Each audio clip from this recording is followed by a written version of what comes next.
Hello, once again, thank you for joining us for our live webinar on the market outlook for transition from 2023 to 2024. So once again, just introduce myself. I'm Eric Lee. I'm a sales director with Phillip Nova. If you can hear me loud and clear, please type yes into the question box. Yeah, and also during the webinar, if you have any questions, do type them into the question box and I will address them during the Q&A session at the end of the webinar.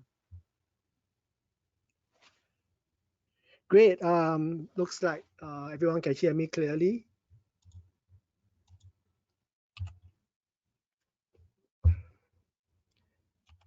Okay, just a quick show of disclaimer for tonight's session. Please note that the information provided today is for education purpose only. Before we start, a quick introduction of myself. As I mentioned, I'm a sales director from Phillip Nova. I joined Phillip in 2004 and have more than 20 years of experience investing and trading the financial markets. Apart from servicing and advising my clients on investment-related matters, I also spend a lot of time researching the markets, covering all angles such as financial analysis, chart analysis, market cycles, as well as intermarket analysis. So all in a bid to improve our edge in investing and also sharing these ideas to my clients. Okay, this is the presentation scope for today. So just very briefly break up into 4 sections. The first section I'll just be explaining about what is going on right now, what's the market and economic condition at the moment.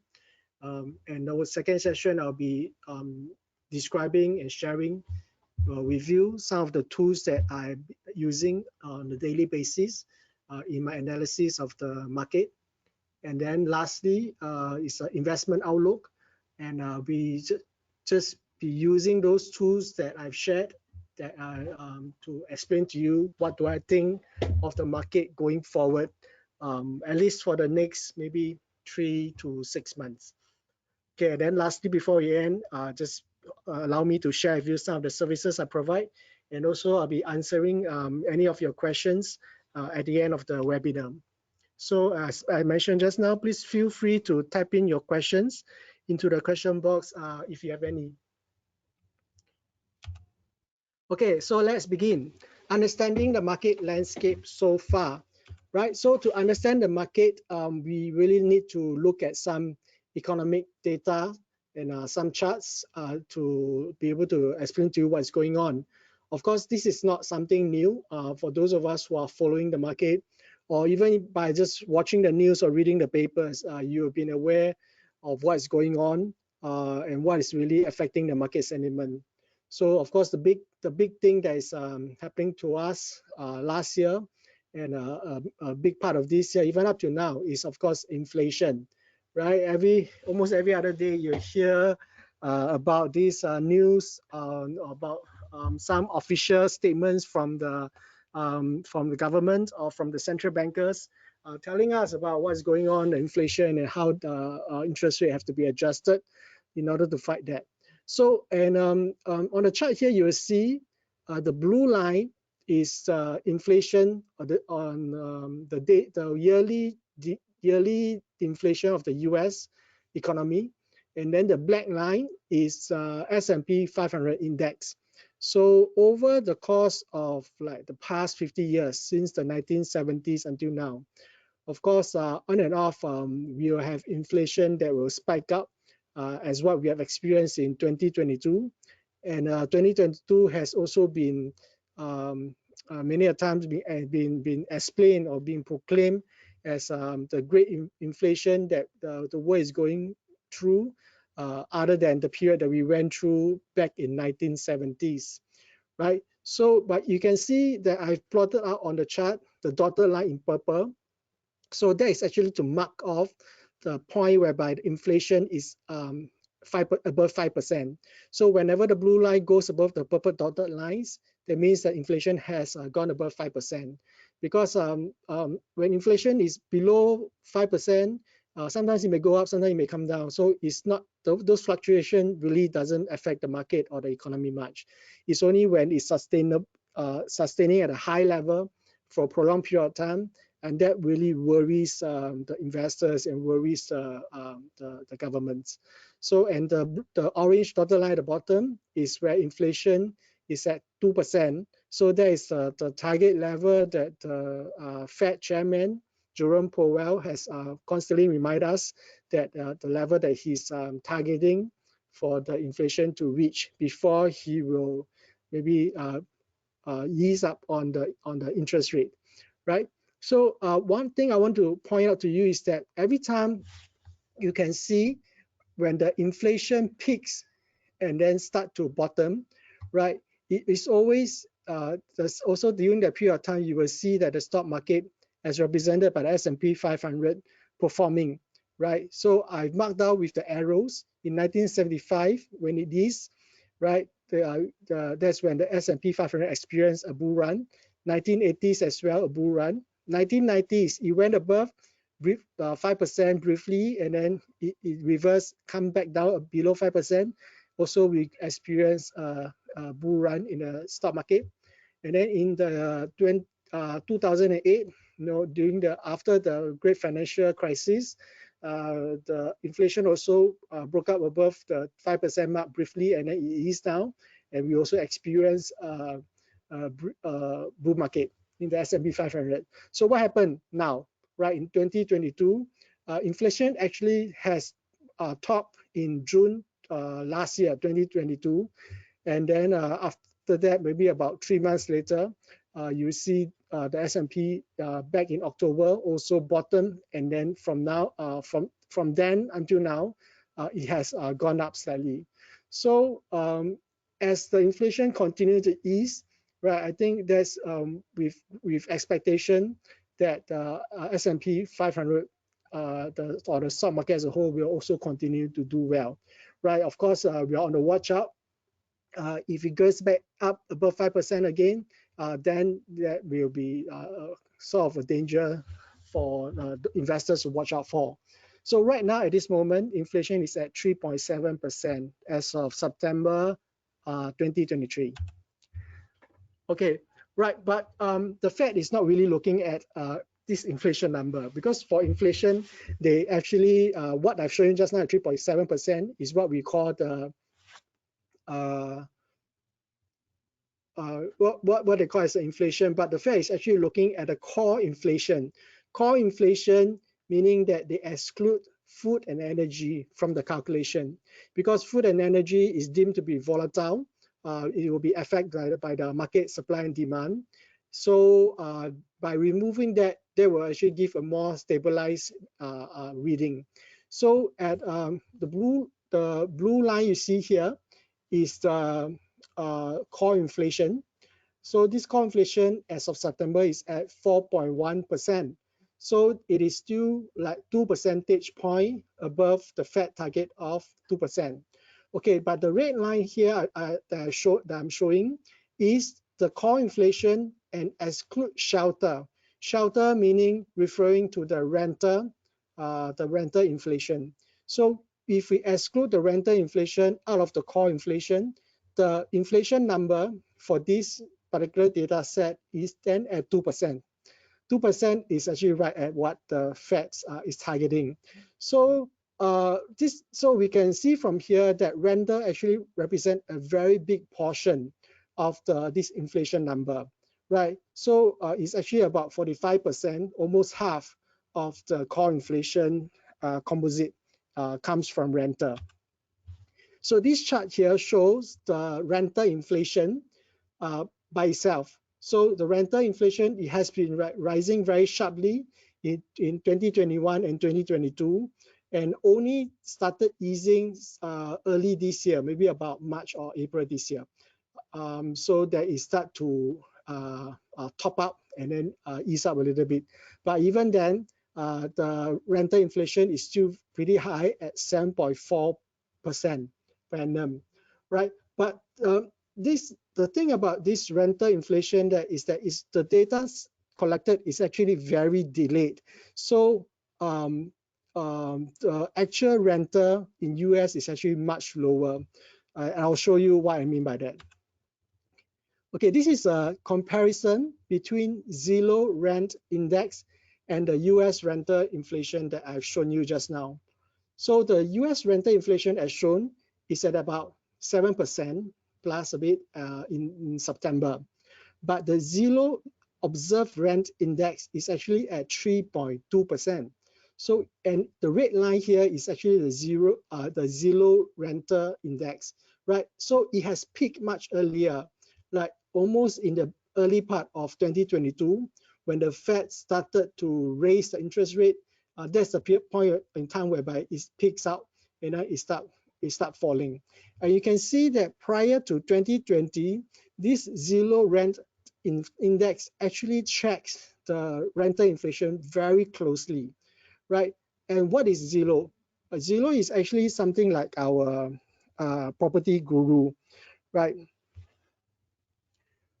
Sorry, I think I got some feedback that some of you cannot hear my audio. If you can't hear, because I have done a test with my colleague and was told that the sound is fine. If you can't hear, do you mind just maybe log out and log back in again, and test your sound system to see if it's all right. If you still got issue, maybe don't mind just drop the message on the question box again, and then I see what I can do. Okay, so I shall continue. Okay, so Zillow is something like our property guru. So it's a platform where I am, okay, sorry again, hold on. I received a question. I am not muted.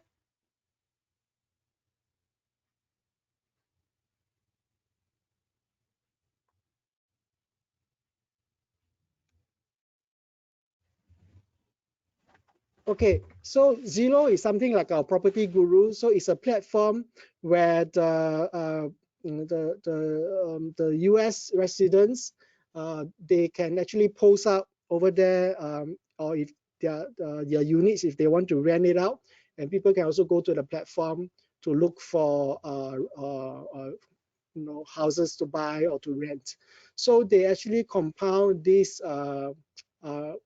rent index out of actual rental that people has posted up on their website. So, and in order to avoid, sometimes like those extreme ends, they actually take the middle 40 to 60th percentile as a calculation. So therefore, that's why you can see that it actually tracks very well prior to 2020. And why do I keep mentioning 2020? Because 2020, we all know what happened. It actually does screw up the market. At first, the country got locked down. Then construction has stopped. And then subsequently, because of the stimulus and also the work from home, then there is great demand for houses. So that's why it causes a spike in the rental and also in rental index, and also that's what causes the spike in the inflation. But it has since eased, and in fact the readings now is much lower than what the official rental inflation data has shown. So meaning to say that going forward, you can actually expect this official rental inflation data to ease further based on what we are seeing now at the Zillow index. And that will, because it has such a big portion of weightage in the overall core inflation. So, I'm actually expecting the inflation data to ease further. So judging by the lag time as shown from the Zillow and the rental inflation, so probably about a year to a year and a half lag. So since it peaks, Zillow index peaks in January 2022. So, and then we should probably expect and the Zillow index to probably fall probably sometime in the second half of next year, the official index will actually fall to the current to match up with current level.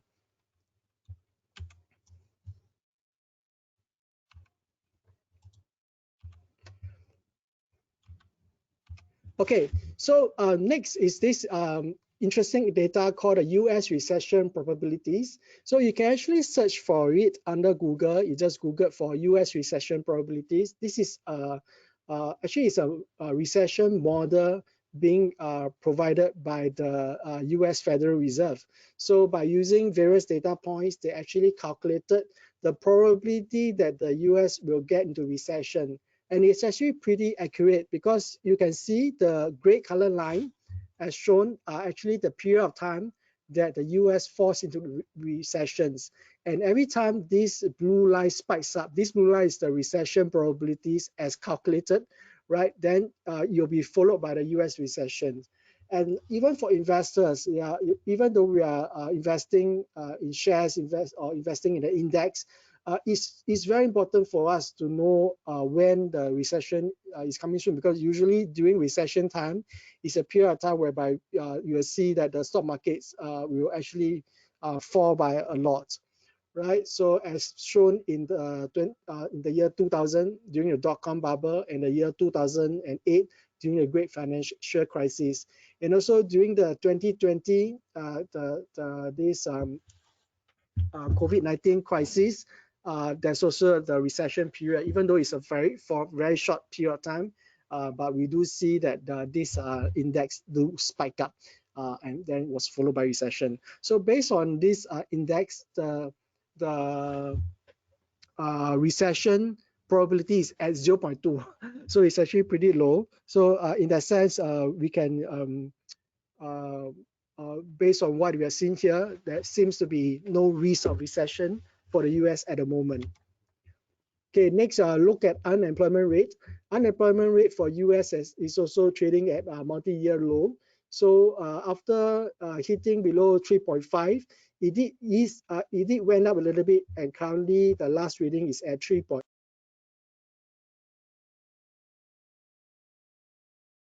So the 3.8%, even though it has went up a little bit, but it is still relatively at the low side. So you can see from this chart here, similarly, the red color portion, the red highlighted portion is a period of time of recession. The blue line here is the unemployment rate, and the black line here is the S&P 500. So whenever the unemployment rate spikes up, you will see recession. And also during the same period of time, you will see that the S&P 500 will then underperform most of the time, right? So there's some reading that we want to watch out for. It's being announced on a monthly basis. Okay, and lastly, regarding the economic data, we also want to pay attention to this US 10-year and a 2-year Treasury yield spread. So that is basically by using the 10-year yield minus off the 2-year yield. So on a normal functioning market, the 10-year yield being a longer term investment will be trading at a higher number. So, but as you can see, probably you also lately the market has been talking about this since last year. The yield curve has actually reversed, gone to negative. So there's some prediction that every time the yield curve goes into negative, it will be followed by recession. It will be followed by this market sell down. So, but by studying the data, we can actually see that by the yield curve falling to negative is actually not that important to know of. So what we want to pay attention to is that after the yield curve falling to negative, and it turn up and go back up to positive again. So that is a period of time that you need to watch out, as plotted on by this orange dotted line. So during the 2000 and during the 2007, these two crises, we see that this yield spread is actually a very good predictor to warn the investor to get out before a heavy sell down comes along, right? So recently, due to the geopolitical crisis, there is some volatile movement in the U.S. Treasury yield front. So the 10-year yield has risen quite a fair bit over the last 2 months. So that really caused the yield spread to narrow, and currently is standing at negative 0.13. So at the widest, right, is at -1. So if this yield spread gets into 0 or above 0, again the positive region, then we probably needs to sit up and pay attention. Yeah. So, and also just a quick recap of what's happening around. I mean, these are all news we are all familiar with. Currently, the market is really very volatile due to the fact that the geopolitical crisis that we are in. The world is witnessing 2 wars happening, one in Europe and one in the Middle East. And then on top of that, there's also a trade war that has been ongoing for the last maybe 4 to 5 years, between the US and China. And also even within the US itself, there's a constant strife between the Democrats and the Republicans, and in a way that caused their government to not be able to function well. Like early this month, there is a risk of government shutdown, which they have at the very last minute come up with some deal to actually kick it 1.5 months down the road. So in another 2 weeks time, they will have to revisit this problem again, because they have not really solved it, or rather not really kicked the can further down. So sometime in the middle of November, probably the market will start to be a little bit more volatile until a consensus or some form of a resolution can come up, and that both the US political parties can agree on. Yeah. So yeah, so apart from this, the other thing, of course, we need to watch out for is the interest rate. So far, the interest rate has stayed flat. So, but the Fed's language is still that they may still increase the interest rate going forward.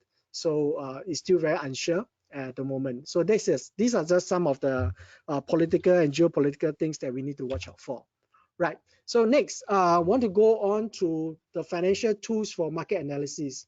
Okay, so these are the 4 main tools that I personally will use and look at when I analyze the market, and before deciding on the direction to take and what to invest in. So of course, we have the technical analysis, which is reading the chart; fundamental analysis, which is reading the balance sheet, income statement, reading the financials of the market as a whole. And then we have a seasonal analysis, whereby we study the cycles, and also we have the economic analysis. So I've covered quite a lot on the economic analysis just now, so I will not be going through that again now. So, but these are the tools that we look at to understand what is going on. Okay, so regarding technical analysis, so there are a few tools. There are, in fact, probably hundreds of indicators out there, hundreds of strategies out there that we can actually use. So I'm just briefly summarizing them into a few types. Okay, the first type is a trend, right? Trend analysis. So by trend analysis, we are trying to understand what the trend the market is in, and then of course, for traders out there, the belief is always that once the trend is formed, the assumption is that the trend will continue. So the trend is our friend, and we trade in the direction of the trend. So if the trend is on the uptrend, we don't try to short it. We try to buy and pull back. When the trend is a downtrend, we don't try to buy it. We then short at a rebound, right? So a few tools to use to try to determine the trend of the market is, firstly, commonly the moving average. This 50-day moving average and 200 days moving average is something that financial news outlet or analysts would like to or often use. So it's something that a lot of people watch out for. And pay attention to this 200 days moving average as a long-term trend. Later I'll revisit again on this, just that is used differently on another indicator, right? Apart from moving average, there are other indicators that we can use to understand the trend. One of it is this no shirting, or in short, we call it KST, and then also the moving average convergence divergence, in short, MACD. So these two indicators, KST and MACD, actually work pretty much the same. We can just use either one of them and don't have to use all of them together. So it's just that sometimes I prefer to use KST myself because it is smoother, so it doesn't have a lot of these whipsaws that we see on MACD. But it does have an issue of coming out of the signal a little bit late, so it's good on capturing very good strong trend. It will not get you out of the trend so easily, but you just sometimes you just give a signal a little bit slower, right? So every indicators that we use all has its pros and cons. So of course it's up to individual investors and traders to decide which one fits you the best. Okay, next is oscillator analysis. Oscillator, by its name, is actually it oscillate within a range, a fixed range of usually 0 to 100. So a common oscillator that people use is this called stochastic and RSI, relative strength index. So as you can see, stochastic is more volatile, RSI is less volatile, so giving off a lesser signal. Not so many signals, right? So both, as I said, both has its pros and cons, right? So personally, for oscillators, I do have a solution that you can consider to use to solve this issue of having too many signals, especially for the stochastic. Okay, so the next slide you see, I've removed the RSI and just only include the stochastic together with this indicator in red called the average directional index, or in short, ADX. So ADX is like a strength indicator, the strength of a trend. So when the ADX is low, it means that the trend, basically there's no trend, right? When the ADX is high, especially when it goes above 40, it means that there is a strong trend, right? So the way to use this ADX together with stochastic is to pay attention when the ADX goes above 40 and it reverses downwards. Goes above 40 here, reverse downward. So whenever ADX goes above 40 and reverse downward, and at that point in time, if the stochastic is trading higher, which is at the overbought region, then it means that there is a chance for the market to reverse and come down, right? Market to reverse and come down. So it doesn't tell us how strong the reversal will be, right? In this instance, the first one that you see, right, it trades above ADX above 40 and reverse, stochastic at the overbought region, right? It's only a short sell down of a few days to a couple of weeks. And then the second example we're seeing here, similarly, you have ADX that reverse above 40, and then you have stochastic trading at overbought region. So, but this time around, the trend is more sustainable, right? Is fall down by like almost 1 to 2 months, right? So yeah, just one interesting combination for you to consider and take home. So next time when you use the stochastic, you can pay attention to this ADX as well, especially when the ADX is reversing above the 40 level, right? Okay, so just now the ADX is used on the daily chart. You can also use this on the weekly chart to have a more long-term, more longer-term signal.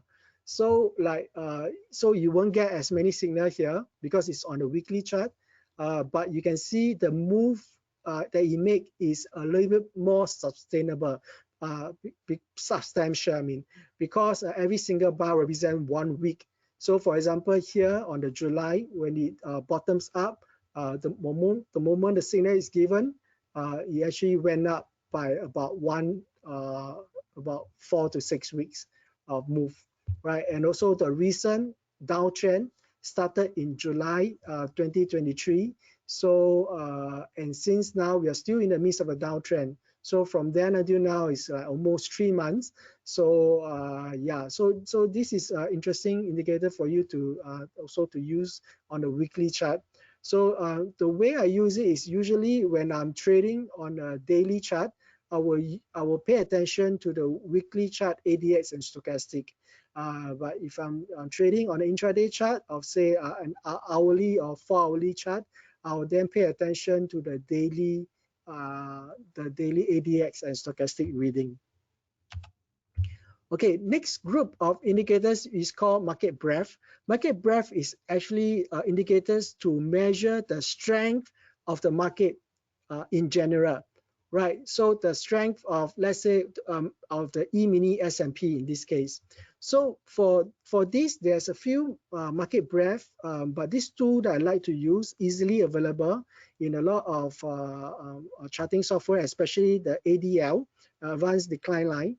And the other one is percentage of S&P stocks above 200 days moving average. Remember just now I mentioned to you about the 200-day moving average as a trend analysis. So this one is basically taking out all the stocks, like for example, all the 500 stocks in the S&P 500, like stocks like Apple, stocks like Google, stocks like Intel, and so on and so forth.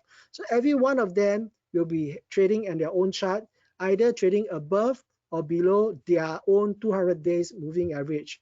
So at current reading of 35.38, what it meant is to tell us that 35% of the S&P 500 stocks are trading above their 200 days moving average. The other 65% are trading below.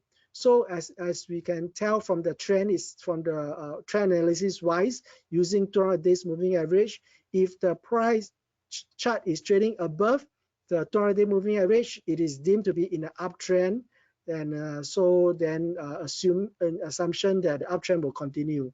When it tests the 200 moving average, right, and if breaks and continue going lower, then it's deemed to be in a downtrend. So now for the S&P, it is testing and retesting the 200-day moving average. We do not know for sure now which direction it's going to take. So this test is very important for the index. So by using this indicator, we can then measure the strength of the trend, right? So as the index is going down, right? This indicator, itself is also trending down. So thereby supporting that the weakness of the downtrend, right? So this is interesting because it can thus give us some early signal rather than waiting for the index to fall below 200-day moving average, then you start shorting, or to wait for it to go above the 200-day moving average, then you start buying. So in that way, by using this indicator, you can also try to pick up some trading idea. So a few ways to use it. Of course, one way that people like to use is that draw a 50 horizontal line. So and only buy the index whenever it's trading, whenever this indicator is trading above 50, meaning showing bullish trend. And if it's trading below, we don't buy it, we sell it. Another way of using it is by drawing trend line. If it breaks the trend line, that means that it's going down in the other direction. And also another way to do it, to trade it, is by picking out the support and the recent support and resistance level. So when it breaks the support level, then take it that the downtrend has begun, and then you can then short the index. So the advanced decline line works something similar, but instead of measuring the percentage of the individual stocks against their moving average, for this one, you'll just be accumulating those stocks that is advancing on the day. So for example, if today, let's say out of this universe of 500 stocks, 300 of them goes up 200 of them comes down. So today the ADL will be 100. 300 minus 200 equal to 100. So, and this ADL is accumulative. Every day you accumulate. The next day, again, 300 stocks goes up, 200 stocks comes down. Then the next day you plus in the 100 to become 200. So accumulative. So as there are more stocks there is closing down, then this ADL will also goes down. So you can see it's actually work pretty quite closely to this percentage of S&P stocks above 200 days indicator. So you can use either one of them will do, or you can just use both together as a confirmation as well. So the way to use it also very similar. Okay, next is fundamental analysis. So fundamental analysis, usually we do that for stocks, right? We look at their earnings, we look at their revenue, we look at their P/E ratio. But do you know that we can use that for index like S&P as well? So of course, it's not as readily available. You can try Google it. They do have some website, if I'm not wrong. Yahoo Finance do provide this information. But for myself, I do subscribe to and also my office do have the Bloomberg machine that allows me to find out more of such information, which is much more readily for those who work in the finance sector than for general public. So this blue line here is revenue, sales, and then the red line here is earnings. So similar to stocks, index is as well. So we only are interested to buy stocks or buy the index that is constantly achieving higher revenues, achieving higher earnings. So this is the revenue on revenue and the earnings of the S&P 500 as of Q2. Right, so Q3 is still in the midst of announcement, so the data hasn't been gathered yet. But as of Q2, you can see that the revenue has been growing, even throughout the 2022 when the interest rate has been rising like crazy. Revenue is still growing for the US 500 stocks in the S&P. But you can see that the earnings has fallen, right, late last year to early this year. Right, this is actually because of the effect of inflation and the effect of higher interest rate as companies will incur more expenses due to higher inflation and also due to higher interest rate. But companies do adjust, right? The management, that is their role. Whenever they faces up with higher expenses, then they will need to adjust accordingly, improve their productivity, and do adjustment like maybe layoff or retrenchment and such to reduce expenses. And we can see that after this period of earnings recession, actually Q2, they have reported higher earnings for the S&P 500 and stocks, right? But these are already history. So what we are interested in is that what happened next. What happened the next two quarters for Q3 and Q4. So with that, we want to pay attention to the forward earnings and forward revenues. So firstly, let's look at the revenue. So I pointed out here with this arrow at the blue color line here shown here, right? So the next chart is a comparison between the actual revenue to the forward revenue. Forward revenue is actually what the analyst has gathered through the analysis, through the management announcement, earnings announcement and projection. They then work out what they think the earnings, the revenues will be going forward the next 2 quarters.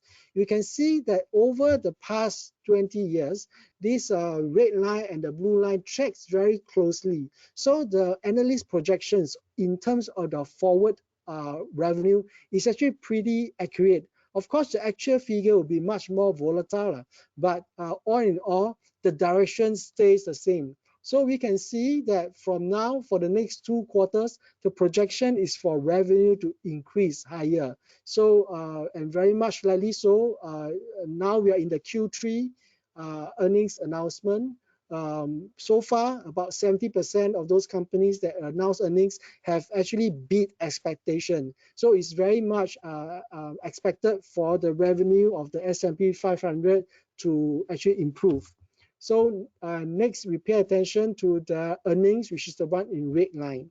So the next chart then shows a comparison between the forward earnings and the actual earnings. So you can see that similarly, the actual earnings is a little bit more volatile, but it follows pretty much the projection line as shown in the red. So it is earnings for the next 2 quarters is also projected to goes up. So why is it important that for earnings to goes up? Because when earnings goes up and price remains the same or price goes down, then it will make the investment, the index or the stock even more attractive in terms of their PE ratio, price to earning. When we look at PE ratio, we actually divide the price of the stock or the price of the index over the earnings that it generated. So when you have a lower price and a higher earnings, you'll get a very low PE numbers. So the lower the PE numbers, the more valuable the stock or the index is. So let's look at the forward earnings ratio of the S&P 500 over the past 20 years. You can see that currently is trading at about 17.5% of the forward PE ratio. It's somewhere in the middle of the range, right? It is neither too expensive or it's neither too cheap. And you can actually spot a very readable trend is that the PE ratio generally goes higher over time. All right, that is because of more and more funds flowing to the market, chasing after the stocks, and also because a lot of the companies now are very much tech or tech influence or tech related. So these kind of companies actually generate cash faster and thus are more valuable to investor compared to those maybe companies that is 50 or 60 years ago, which is more brick and mortar, right? So if based on this trend of the forward price earning ratio of the S&P, if is at this level at lower boundary of the trend, that will mean that the forward P ratio will be trading at around 16 times. So just take note of that, and I'll come back to this chart again later on. Okay, lastly, regarding the last two regarding analysis is market cycles. Okay, this is a very interesting chart that I recently found on the internet. So this market cycle is actually being produced by this guy by the name of George Trich, right? And he actually developed and just post out this research back in 1872, right? So yeah, you hear me right, 1872. So that is like almost like 200 years ago, he drew out this cycle chart, right? So he basically classified them into three major groups, Group A, Group B, and Group C. Group A, they are years which panics have occurred and or will occur. And Group B is when market is peakish and maybe will time to correct down. And Group C is like possible low price and good valuation price level to pick up on stocks, right? So but by just looking at this alone, you can't make heads and tails of it. So what I do next is just to plot out and put it side by side with the actual performance of the S&P 500. Okay, so I know this is very small, but I hope you can see the numbers similarly, right, as shown here on the insert on the cycles, right? So I have boxed out in red those years that he classified in the A stage, right? So you can see that his prediction for some reason is actually pretty accurate, up to 1 to 2 years, right? So his first prediction is 1927. Even though 1927 is 100 years ago, but please take note that he actually made the prediction back in 1872, 150, about close to 200 years ago. So 1929, 1946, his is 1945. Next is 1966, then 1980. So his is 1965, 1981. And then our most recent memory year 2000 and 2020, and his peak is 1999 and 2019, right? So very interesting, right? I have actually no explanation on what he do and why is this so spot on, or is it just pure coincidence, right? Of course, we don't just pick up this and then start trading using this information, but it's just another interesting tool for us to sit up and pay attention. Perhaps cycle analysis does has its merits. We can pay attention to it and do further study to find a way to see if it works well with our own investing and trading strategies, right? So coming up next, based on his prediction, the next panics coming up in 2035 and then followed by 2053, right? So apart from the group A, he also mentioned about market being top-ish under group B. So these are the other ones that I put down the years that we have market tops, but not box up because these are classified under group B, right? So these market tops, the next coming market tops as based on his cycle analysis is 2026, 2034, 2043, and 2053. So, but of course, for investors, right? So another thing we're also interested in is that when should I buy stocks? So based on his analysis, this falls under those in the group C, right? So in the group C, the second one that shows us is in the year 1931. So the actual S&P bottom in 1932. The next 1942, similar as 1442, similar to his projection. Then 1951, nothing happened. There's no market bottom in 1951. So it's a missed market bottom based on his projection. But then there's a small market bottom in 1957. His is 1958. Then 1970, his is 1969. So on and so forth. So basically, quite a lot of his projection actually match up with the actual market bottom. So the missed market bottom, the actual market, but there's no bottom that appear that matches his projection is 1951, 1996, and the year 2005, right? So the coming market bottoms based on his analysis is 2032, 2039, 2050, and 2059. And if you can see here, 2023 is actually, this year is his prediction of a market bottom. So, and of course, we know that the market S&P bottom in last year, October 2022, is still in play. I know we don't know, like maybe the market will really do go down and break below this low, and then that will mean that his prediction did not come true. But if his prediction do comes true, then we should not see a lower S&P going lower than October 2022 level, right? So I just quickly show you again the big cycle analysis chart. So 2023 is what based on what he has predicted as market bottom. Okay, so now to combine everything, right? So all these tools that we have used, just going to and combine them and share and just roughly share with you what I do think of the market going forward. Okay, so firstly, economic outlook, right? Using economic analysis, as I first mentioned, inflation. This is an inverted chart of inflation. So you can see that inflation, once it goes above 5% and then it reverses, is actually tracks very closely to market bottom for the S&P 500. It happens in the 1990s. It happens in the 2007. And in recent example, it's still in play, but as of now,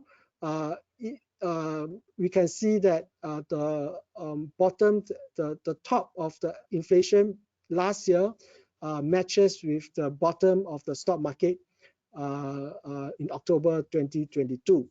Okay, second thing that we want to pay attention to is the yield spread.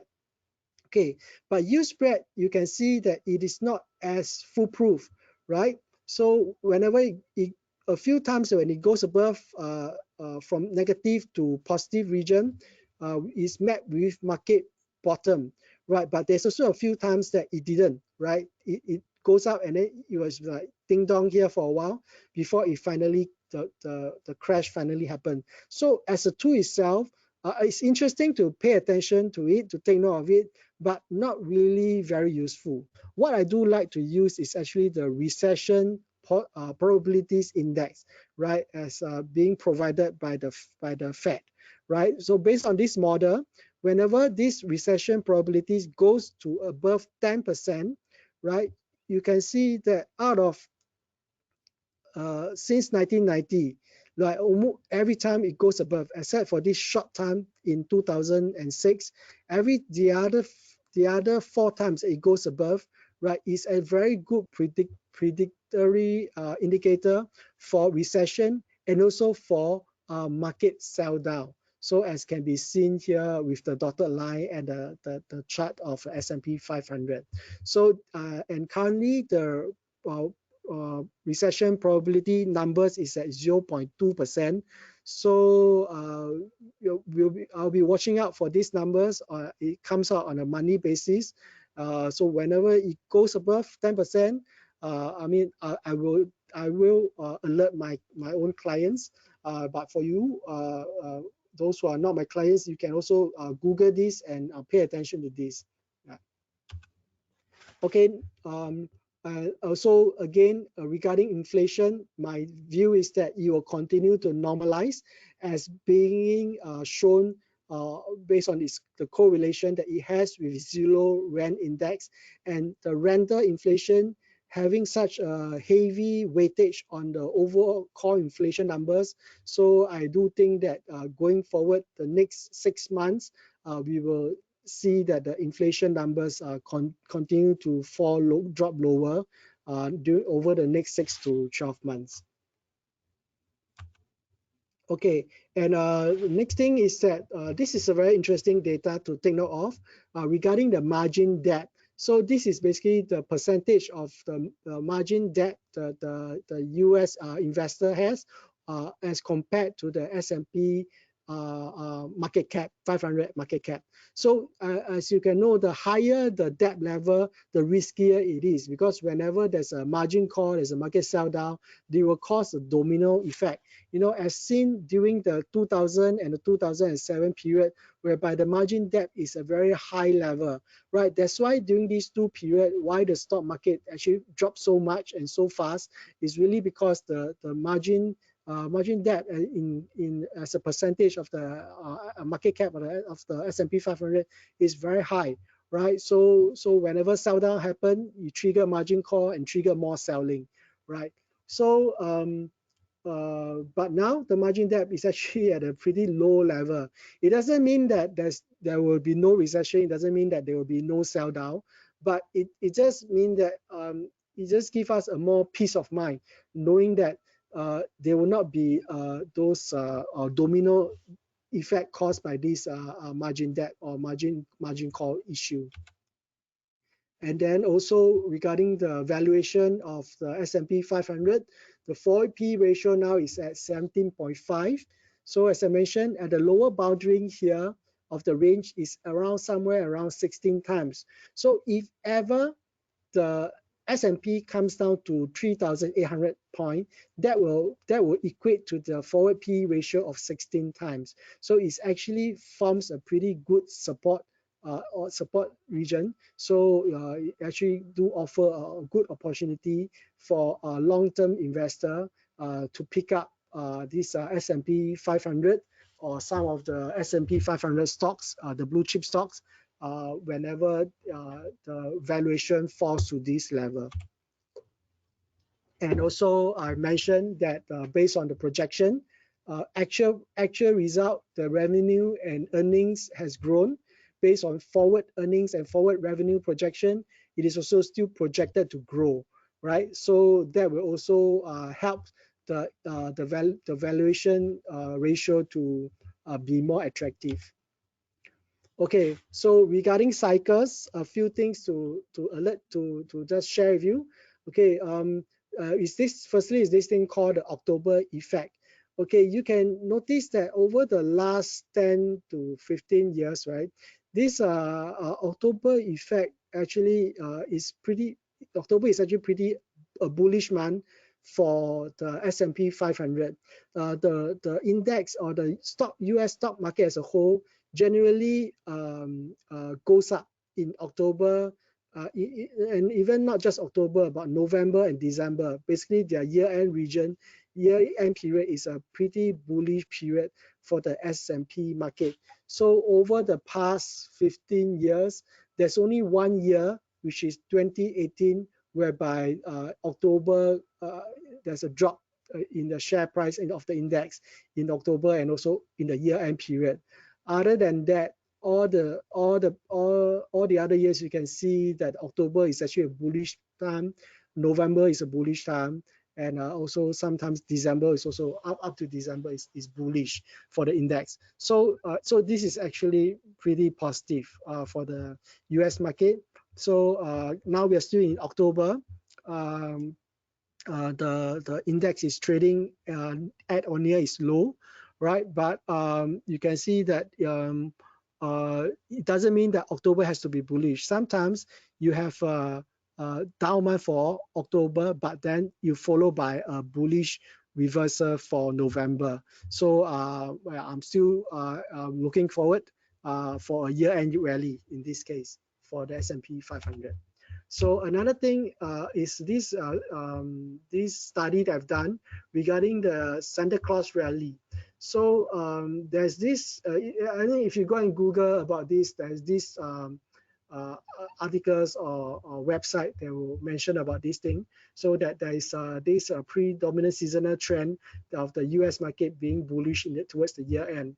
So I did a test since 1997 until now. So if we just buy the S&P 500 before the Thanksgiving and then hold it until the first week of January the following year with a 3,500 stop loss, meaning that if the market drop by 3,500 in value, then you'll be stop out based on this strategy. So based on this strategy, there's actually a close to 70% winning percentage. So that is to say that the year-end rally is actually there's quite this certain level of truth in it. So there's this bullish biasness. For whatever reason, some people can say that it is because of the year-end, this window dressing. Some will say that it's because of the holiday seasons. People are more cheerful, people will buy gifts, and so that will excite the economy. So for whatever reason it is, I mean, there is this such biasness. So based on this October effect and the Santa Claus rally, there's a good chance of the market rallying over the next 2 months. And lastly, if you go and also Google on this thing, there's this effect called the presidential cycle. So you know that for US, every 4 years they have election. So election year is generally deemed to be a bullish year for the US stock market because generally the sitting government will want to come out with positive policy, give goodies to the residents, make sure that the economy, all the numbers looks good so that they can be re-elected, the same party can be re-elected again. So thereby causing this idea of a presidential cycle pattern. So and this is a work done by this famous trader by the name of Larry Williams. So he actually issued this report back in end of 2019 because 2020 is a US presidential election. So so based on his work done by averaging all the all the years with the president, or whereby US has a election, he found that there's a bullish bias trend, and this is roughly how the trend looks like, right? So by comparing this to the actual chart of what happened in 2020, we all know what happened in 2020, right? It's the start of the when the COVID-19 happened. So initially, there's a huge sell down. So I was actually in the start, I was actually quite skeptical that this pattern will work. But of course, now looking back, you know, it actually works pretty well, and all the dates being picked up by the cycle, by the averages, actually pretty much quite closely match, up to 2 to 3 weeks apart, right? So for example, the prediction is the 6th of March to be market bottom. The actual bottom is 23rd of March. The next bottom in 18th of May is exactly matches. There's a bottom there in 18th of May. Then the next one is 16th of July, but it's actually 1 month ahead, the bottom on 15th of June. And then the last market bottom is in October the 5th, but the actual bottom is about 2 weeks earlier at 24th Sep. So based on this analysis, next year is a US election year. So should the same pattern occur again, then we can also very much expect 2024 to be a good year. So of course, based on the projection, the first 3 months after the Santa Claus rally, market is probably trading sideways, a little bit of correction until we see the first bottom in the early March, and then subsequently probably next year should be an uptrend year as well, based on the presidential cycle. Okay, so apart from 2020, let's compare this with another president election year, 2016. So similarly, 2016 is also proven to be a bullish year. So most of the bottom pretty much matches by a difference of 2 to 4 weeks based on the projection. And then the next one, 2012 election. So 2012 is more choppy, but overall you can see that the market is also bullish from the start of the year to the end of the year. So, and also some of the market bottom pretty much matches up with the election year pattern. Okay, so lastly, this is my last slide, last chart of today. So lastly is technical analysis.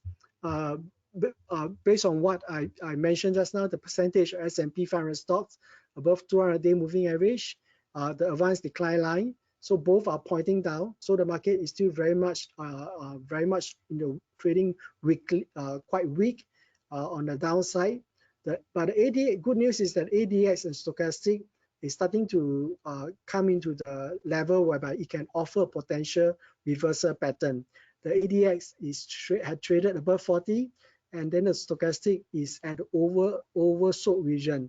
So take note that we must wait for the ADX to reverse down. We must point down first before we start looking out for a buy signal. But this is a period of time probably to also to look out for. So using the percentage of stocks above 200-day moving average indicator and the ADL indicator, you can actually draw a trend line and use that as a guide. So when first thing we want to look out for is for these two indicators to start trading above their trend lines. Second thing also to look out for, which may come first, which is when it trades above their recent resistance level. Okay, the next thing you can pay attention to is the US dollar index. This is inverted. You can see, generally speaking, for US market, sometimes, especially now, in this period, it actually trade quite inversely to the US dollar, because whenever the US dollar is strong, the investor will tend to invest into put money, just leave it in cash, because the money market fund, the returns is actually pretty high at 4 to 5%. So so in a way you can see that this index actually trade quite inversely to the stock market. The indicator I put down here for the USD index is actually inverted. So when it's going down, it means that the US dollar is strengthening. So now we're actually looking out for investor. What we want to look out for is for the US dollar to weaken. So when the US dollar start to weaken, then you will see that the money will probably start exiting from the dollar and then probably start pouring back into the stock market. Right. So notable support level to look out for, 4230 had just been broken yesterday. So the next level to look out for is probably 4,100 level, the next support level. And based on what I mentioned about the PE ratio 16 times, this is when the index trades at 3,800 level. Personally, I don't really think that it will go down to over there. But if it does, then it is a very good point for long-term investor to start picking up on the S&P 500 or on the S&P 500 stocks. Okay, so yeah, so these are just a list of my services that I do provide. Apart from sometimes I do send out email to my clients on some in-depth analysis, and then they also but most of the time it is the daily market update and stocks trading opportunities and futures and forex trading opportunities for those of my stocks and futures trading clients. Right, so and just take note that we do have some, this year is our 40th anniversary for Phillip Nova, and we do have some attractive gifts giving away. So you can scan the QR code shown here that will tell you more details of what our these gifts and anniversaries is all about, promotion is all about. Okay, so apart from that, we also have a refer a friend. If you want to open an account with us and you do have a friend that really has an account with us that you know of, you can actually ask him or her to refer you. Or if you are an existing client and you have a friend to recommend, you can also use this QR code to then recommend your friends over to us so that you and your friend will stand to win some credits for the referral. Okay, lastly, this is my contact. You can scan QR code if you are keen to register for a one-to-one coaching session. You want to discuss further about what I mentioned about the stock market or about the index. Okay, let me just look through to see if there's any questions. Okay, okay, one of the question asked is about how about Singapore market outlook, because I've been talking about the US market. How about Singapore market, and how about the China market outlook? So in general, China market outlook, I do not know too well, because firstly the data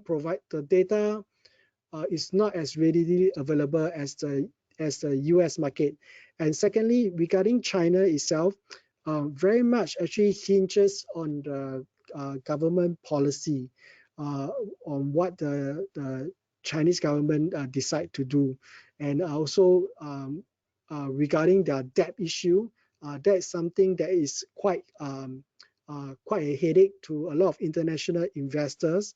So I would probably still watch out, avoid investing in Chinese stocks at the moment.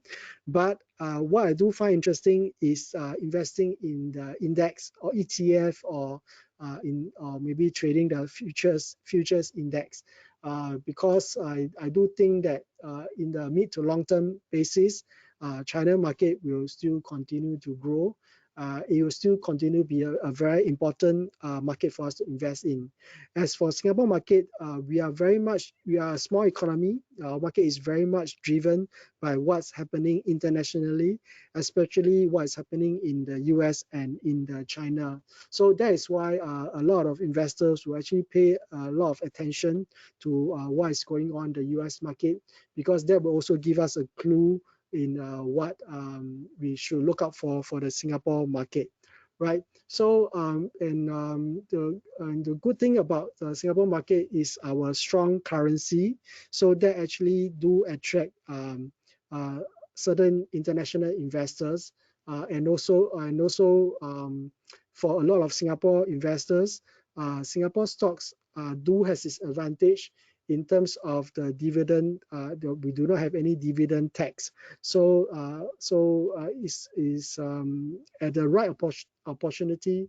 It's also a good time to pick up on some dividend stocks, dividend yielding stocks in Singapore. Okay, I think if there's no other further questions, that is all the time we have for today. Thank you so much for being such a wonderful audience for tonight's webinar. A link to the recording of this webinar will be made available in our follow-up email tomorrow. If you have any query on the webinar or would like to get started, simply reply to our email and we will get in touch with you. This is Eric Lee signing off, wishing you great success in your investment journey. Thank you.